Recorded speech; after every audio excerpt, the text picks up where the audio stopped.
This is the TX40 reloading press for 40mm less lethal rounds, for primarily the impact rounds, which are also known as foam rounds. Primary tools that are included with the TX40 include the propelling charge extraction pin, propelling charge seating block,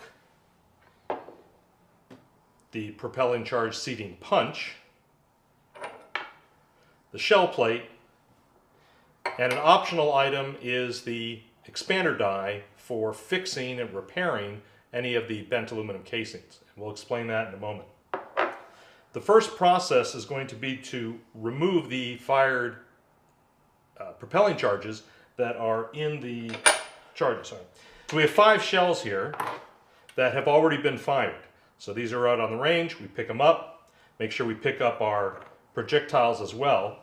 And we're going to do this in a process, since it is single stage, we're going to want to walk these through and do as many of each stage as we can.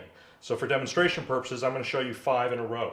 Okay, so of course we've got the shell plate here with the recessed side up, smooth side down. We're going to put our extraction pin into the ram. We're going to tighten it by hand. We're going to take a fired casing. We're going to put it in the shell plate.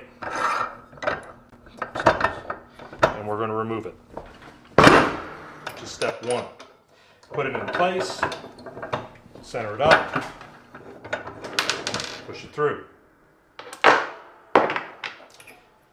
We're going to do that for each one of these. So I'll take it, put it over here, move to the next one.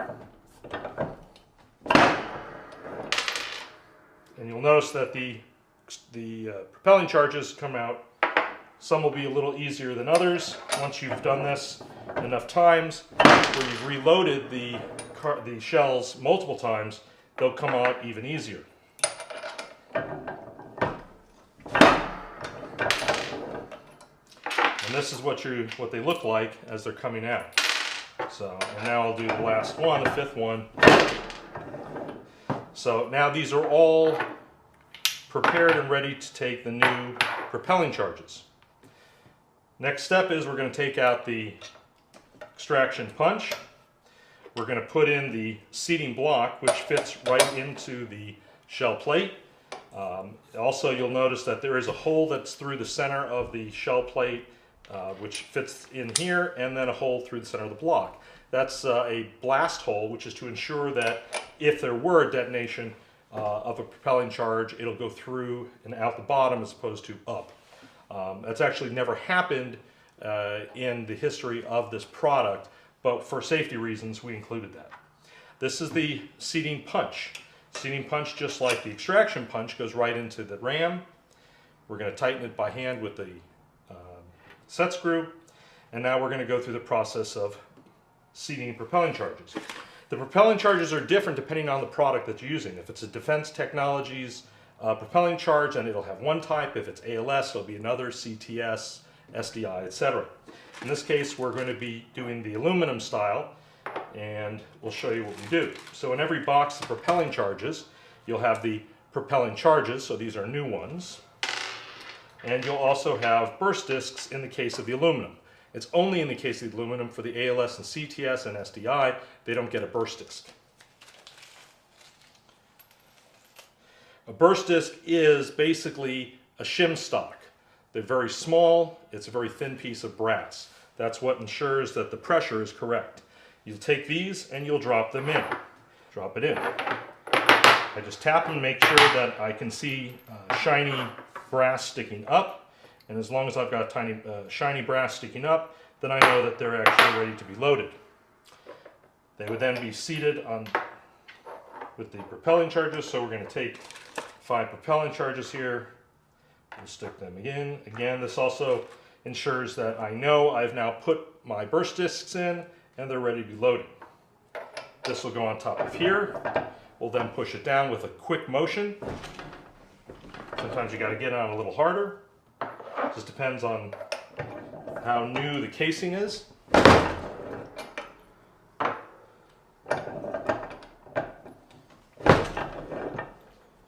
And you want a nice, quick, sharp movement in order to get it to seat flush. The goal is to get this flush.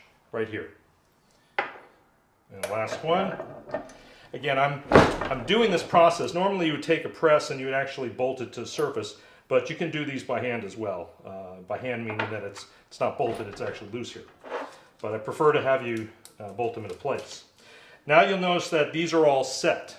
The only thing that's actually left would be to seat the projectile. So in this case, we're going to remove the primer seating block. We'll put the shell in, which is now primed. We will put our projectile on and pop it on. You've just reloaded a 40mm less lethal round. Again, we'll do this in a production method, so I'm going to take one at a time. I'll put it in here. We pop it in. Keep going. And you can see it doesn't take very long for you to actually reload quite a few of these. So if you're a department trying to save money, if you think every one of these is going to be anywhere from $18 to $25, depending on what you have been doing, in just the short time that I've been explaining this, I've already saved you the cost of the press. So here's 4 that I've reloaded. Now here's an interesting situation. We've got a casing that we're ready to reload, but we notice that the case mouth is actually dented. Because it's dented, the projectile is not going to fit back in. Well, that's the optional expander die tool.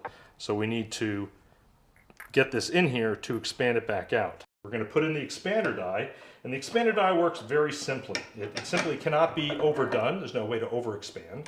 There's no way to underexpand, really, because what you're going to do is you're going to put that here in. This is where the side of the shell plate is important. We're going to flip the shell plate over so that we get the smooth side up. Smooth side up, I'm going to put the casing down.